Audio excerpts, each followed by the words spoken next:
আমাদের প্রোটেকশন ছাড়া এগোনো ঠিক হবে না গি। তাহলে আমি যে আর পারছি না ধ্রুবগু। একটু ধৈর্য ধর বৃষ্টি।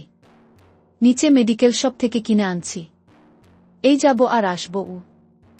অন্ধকার ঘরে সদ্য যৌবনে পা দেওয়া একজোড়া ছেলে মেয়ে উন্মত্ত হয়ে একে অপরের শরীর মাপতে মগ্ন। প্রিয় বন্ধুরা, পুরো গল্পটি খুব মনোযোগ সহকারে শুনবেন, তবে গল্পটি শুরু করার পূর্বে আপনাদের নিকট আমার একটি ছোট অনুরোধ। বন্ধুরা, আমার চ্যানেলটি সাবস্ক্রাইব করে আমাদের সাথেই থাকুন। নতুন নতুন ভিডিও পেতে বেল বাটনটি ক্লিক করুন। এরকম মজাদার গল্প শুনতে কমেন্ট করুন এবং শেয়ার করে বন্ধুদেরকে শোনানোর সুযোগ করে দেন। ধন্যবাদ। চলুন এবার গল্পটি শুরু করা যাক। ধ্রুব শার্টের সবটা বোতাম আলগা করে দুই হাতে বৃষ্টিকে বুকের মধ্যে প্রাণপণে আঁকড়ে ধরে হাঁপাচ্ছিল। ক্লাসমেট জয়ের বার্থডে পার্টিতে এসেছে বৃষ্টি আর ধ্রুব। আজ জয়ের বাড়িতে ওর অভিভাবক কেউ উপস্থিত নেই। বড়লোকদের ব্যাপার স্যাপার আলাদা।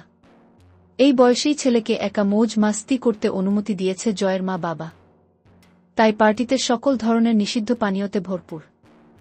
উচ্ছৃঙ্খল ছেলে মেয়েদের দল সবাই হই হুল্লোড় করে ড্রিঙ্কস করছে। ধ্রুবর এসবে অভ্যাস নেই, প্রথমবার।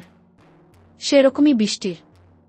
ফলস্বরূপ উত্তেজক পানীয় খুব শিগগিরই দুজনের মধ্যে প্রভাব বিস্তার করতে আরম্ভ করল। ধ্রুবর মনে হচ্ছিল চারপাশের পরিবেশ কেমন জানি হালকা লাগছে। বৃষ্টি চোখ বুজে ধুলছিল। ওদের বিধ্বস্ত হাল দেখে জয় ঠোঁট টিপে হাসে, তারপর একটা ঘরে দুজনকে ঢুকিয়ে দেয়া। কখন কিভাবে ধ্রুব বৃষ্টির পেটের উপর চড়ে বসেছে হুঁশ ছিল না, কিন্তু শেষ মুহূর্তে ওর টঙ্ক নড়ে। প্লিজ বৃষ্টি, এরপর কন্ট্রোল করা মুশকিল হবে গু। নেশাতুর গলায় বৃষ্টি ধ্রুবর গলা জড়িয়ে ধরল। কে বলল কন্ট্রোল করতে? কিন্তু কন্ডোম ছাড়া কি 2 মিনিট ভেবে নিল উত্তেজিত ধ্রুব।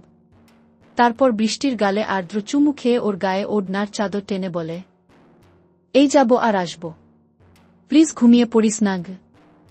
ধ্রুব হুডমুডিয়ে ঘর ছেড়ে বেরিয়ে যেতেই দরজার উল্টো দিকে দাঁড়িয়ে থাকা কালো ছায়াটা নড়ে উঠল। ছায়াটির ঠোঁটে ছড়িয়ে পড়েছে যুদ্ধ জয়ের কুৎসিত হাসি। ধীর পায়ে এগিয়ে এলো ঘরের ভিতরে বিছানায় শুয়ে থাকা আধা অচেতন বৃষ্টির দিকে। তারপর বৃষ্টির বুকের উপর ওড়নার আচ্ছাদন এক টানে সরিয়ে ফেলল। চোখ খুলে ধরম দিয়ে জেগে ওঠে বৃষ্টি। আবার সেই বিশ্রী দুঃস্বপ্নটা। সমস্ত শরীর ঘামে ভিজে একসা। কেন যে বারবার স্বপ্নে ধ্রুবর মুখটা ফিরে আসে। মাঝে 10টা বছর পেরিয়ে গেছে, অথচ পুরনো স্মৃতির জাল ছিঁড়ে আজও সমাধীন হতে পারল না বৃষ্টি চৌধুরী। ধ্রুব তো সেই রাতের পর আর কোনোদিনই ফিরল না। যেন হাওয়ায় গায়েব হয়ে গিয়েছে আস্ত একটা মানুষ। বৃষ্টি নিজেকে সান্ত্বনা দেয় প্রতিদিন, ধ্রুব নিশ্চয় ফিরবে। এরপর দীর্ঘ সময়ের অপেক্ষা, যে অপেক্ষার অবসান ঘটিয়ে কোনোদিনই ফিরে আসেনি ধ্রুব। জীবন চলছিল বেশ মসৃণ না হলেও খুঁড়িয়ে খুঁড়িয়ে। কিন্তু সন্ধ্যায় নাইট ক্লাবে পারফরম্যান্সের সময় দর্শকদের ভিতরে একটি চেনা মুখ দেখে বৃষ্টির পুরনো ক্ষতটা আবার রক্তাক্ত হয়ে উঠল। ধ্রুব!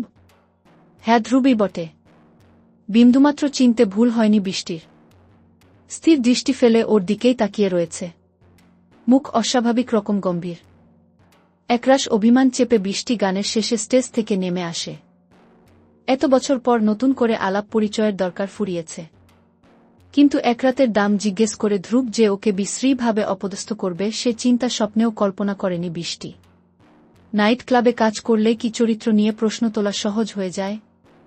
জয়ের বার্থডে পার্টিতে কি ঘটেছিল বৃষ্টির সাথে? ধ্রুব কেন বৃষ্টিকে প্রতিপদে অপদস্থ করতে চাইছে? দোষকার ছিল ভবিষ্যতে ধ্রুব আর বৃষ্টির মধ্যে ভালোবাসার গড়ে উঠতে পারে, নাকি এখানেই বিচ্ছেদ ঘটবে দুজনের?